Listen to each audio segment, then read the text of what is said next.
नमस्कार। आज के इस योग सत्र में आपका स्वागत है। मैं हूं डॉक्टर गोपाल, योग चिकित्सक एवं फॉर्मर रिसर्च ऑफिसर योग जीबी पंत हॉस्पिटल। पिछले सत्र में हमने इम्यूनिटी को बढ़ाने के लिए कौन कौन से प्राणायाम कारगर हो सकते हैं इसके बारे में चर्चा की और सहज प्राणायाम के बारे में, डीप ब्रीदिंग के बारे में हमने जाना। हमारा ये प्रयास है कि जब हम किसी भी योग की क्रिया को लेकर आपके पास आते हैं तो ना केवल उसके साइंटिफिक एस्पेक्ट बल्कि उसके फिलॉसफिकल और स्पिरिचुअल एस्पेक्ट के बारे में भी हम प्रयास करते हैं कि बहुत सहज सरल भाषा में आप तक उसको पहुंचाएं, ताकि आज के समय में जो योग के क्षेत्र में अनेकों भ्रांतियां व्याप्त हैं वो आपके जो कन्फ्यूज़न है वो दूर हो सके। प्राणायाम 3 प्रकार का होता है। हम सब जानते हैं, सांस लेते हैं, सांस रोकते हैं, सांस छोड़ते हैं। जब हम सांस लेते हैं तो उसको हम कहते हैं पूरक प्राणायाम। जब हम सांस को रोकते हैं तो उसको हम कहते हैं कुंभक प्राणायाम। ये 2 प्रकार से होता है। जब अंदर श्वास लेकर रोकते हैं तो अंतर कुंभक कहलाता है, जब श्वास को बाहर निकाल के रोकते हैं तो बाह्य कुंभक कहलाता है। और उसके पश्चात जब हम सांस को छोड़ते हैं तो उसको हम कहते हैं रेचक प्राणायाम। आप जानते हैं ये जो 3 प्रकार के प्राणायाम हैं, इन तीनों के एक एक बीज मंत्र हैं। पूरक का बीज मंत्र है अम, और कुंभक जो श्वास रोकना है उसका बीज मंत्र है ऊम, और जो रेचक है उसका बीज मंत्र है मम। तो आ, उ और मा, इन तीनों के ऊपर यदि बिंदी लगा दें तो ये तीनों पूरक, कुंभक और रेचक के बीज मंत्र बन जाते हैं। और यदि हम तीनों को मिला दें तो उनसे बनता है ओम, जिसको हम कहते हैं प्रणवाक्षर। प्रणवाक्षर हमारे जितनी वैदिक सनातन पद्धतियां हैं, किसी भी मंत्र के आरंभ में हम सबसे पहले ओम लगाते हैं। और हाँ, एक विशेष बात ये कि ओम को किसी धर्म विशेष से जोड़ना ठीक नहीं है। ओम हमारी सनातन वैदिक पद्धति का परिचायक है, इसीलिए इसको प्रणवाक्षर कहा गया है और 3 बीज मंत्रों से मिलकर ये बना है ओम। आइए आज हम चर्चा करते हैं एक ऐसे प्राणायाम की जिसके बारे में हमारे हठयोग के ग्रंथों ने बहुत चर्चा की है। इसको हम कहते हैं सहित प्राणायाम। सहित प्राणायाम के नाम से बहुत कम लोग इसे जानते हैं, लेकिन हम सब जानते हैं अनुलोम विलोम प्राणायाम, और बहुत से लोग इसको नाड़ी शोधन प्राणायाम के नाम से भी जानते हैं। आइए हम करेंगे आज नाड़ी शोधन प्राणायाम के ऊपर बात।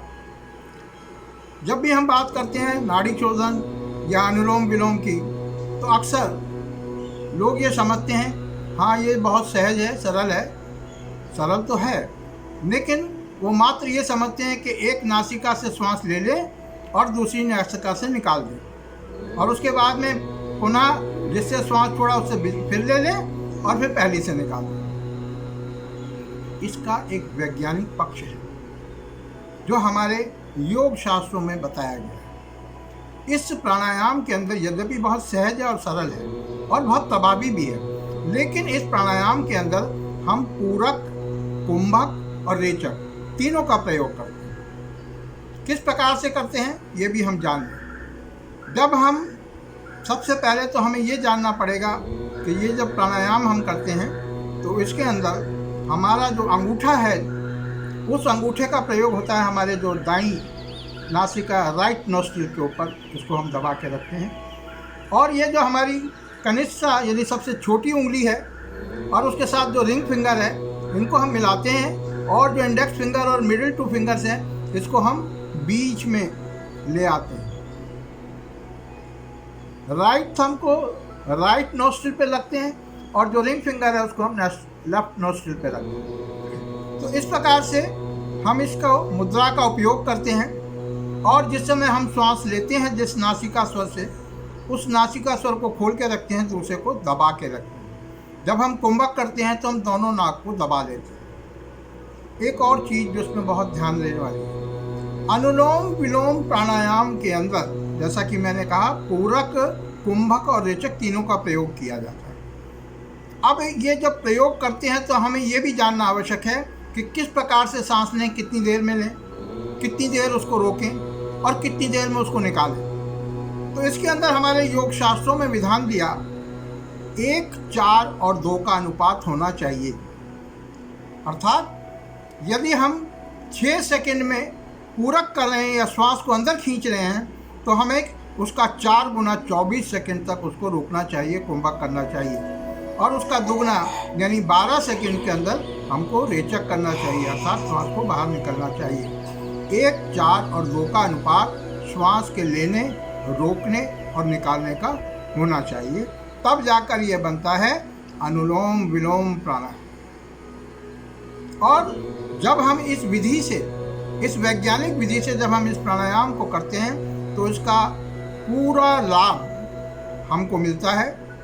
न केवल ये अनुलोम विलोम प्राणायाम हमारे जठराग्नि को बढ़ाता है, हमारी डाइजेस्टिव फायर उसको स्ट्रॉन्ग करता है, हमारी इम्यूनिटी को बढ़ाता है, और सबसे बड़ी बात जो इसमें कुंभक का अभ्यास है वो हमारी फेफड़ों की क्षमता को बढ़ाता है। इसीलिए 1, 4 और 2 का अनुपात दिया गया है। जितनी देर में सांस लें उसके चौगुने समय में रोकें, दुगने समय में उसको निकालें। एक और बात, इसका अभ्यास हम हमेशा लेफ्ट से शुरू करते हैं आरंभ में, यानी जो हमारी चंद्र नाड़ी कहलाती है, और ये जो हमारी राइट की है ये सूर्य नाड़ी है। तो लेफ्ट से जब शुरू करते हैं उसके बाद रोकते हैं, कुंभक करते हैं और राइट से निकालते हैं, पुनः राइट से शुरू कर पुनः रोकते हैं और लेफ्ट से निकालते हैं। तो इस प्रकार से इसका आवर्तन बारी बारी होता है, लेफ्ट टू राइट और राइट टू लेफ्ट। अब ये आज हमारे बीच हैं कथक की प्रख्यात नृत्यांगना सुश्री अनुराधा शर्मा जी, और ये इस प्राणायाम किस प्रकार से किया जाता है ये करके दिखाएंगी। आप देख रहे हैं, सबसे पहले किसी भी सुखासन या ध्यान के आसन में बैठे, मुद्रा बनाई और बाईं नासिका से इन्होंने श्वास अंदर ली। उसके बाद में जैसा कि मैंने बताया 1, 4 और 2 के अनुपात में इसको करना है।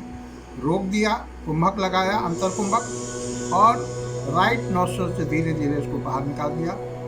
पुनः राइट नोस्ट्रल से लिया, रोक दिया, और लेफ्ट नोस्ट्रल से उसको धीरे धीरे बाहर निकाल दिया। तो इस प्रकार की आवृत्ति, इस प्रकार का ये क्रम लगातार हमें करना चाहिए, और आरंभ में 6 से 7 बार या 7 से 8 बार इस क्रम को दोहराएं। राइट, लेफ्ट से राइट और राइट से लेफ्ट, इस प्रकार ये एक क्रम बना। इस प्रकार से 6 से लेके 7, 8, 10 तक इसको ले आएं, और धीरे धीरे इसका अभ्यास हम बढ़ाते जाएंगे। उसी प्रकार से सांस लेने का समय भी बढ़ाएं, श्वास को रोकने का समय भी बढ़ाएं, और निकालने का। शरीर की जितनी हमारी क्षमता है उसी के हिसाब से हमको पूरक, कुंभक और रेचक का समय भी बढ़ाते जाना चाहिए, और साथ साथ इसके हमारी रेपिटेशंस को भी धीरे धीरे बढ़ाते जाना चाहिए। ये इतना प्रभावी प्राणायाम है। और जो हमारे शरीर में जो चक्र हैं 7, जिसको हम कहते हैं कि यदि हमारे ये चक्र सुव्यवस्थित रूप से चलते रहते हैं तो हमारे बॉडी के इंटरनल ऑर्गन सिस्टम बिल्कुल सिस्टमेटिकली काम करते हैं। तो उनको ठीक रखने में ये अनुलोम विलोम प्राणायाम पहली सीढ़ी है योग की। बहुत महत्वपूर्ण, बहुत सरल, लेकिन बहुत सहज है, लेकिन इसको ध्यानपूर्वक और किसी पहली बार योग के जानकार की देखरेख में करें, और सीखने के बाद फिर इसका अभ्यास आप कर सकते हैं। यद्यपि ये बहुत सहज है और बहुत सरल। अगले सत्र में हम चर्चा करेंगे एक और प्राणायाम की।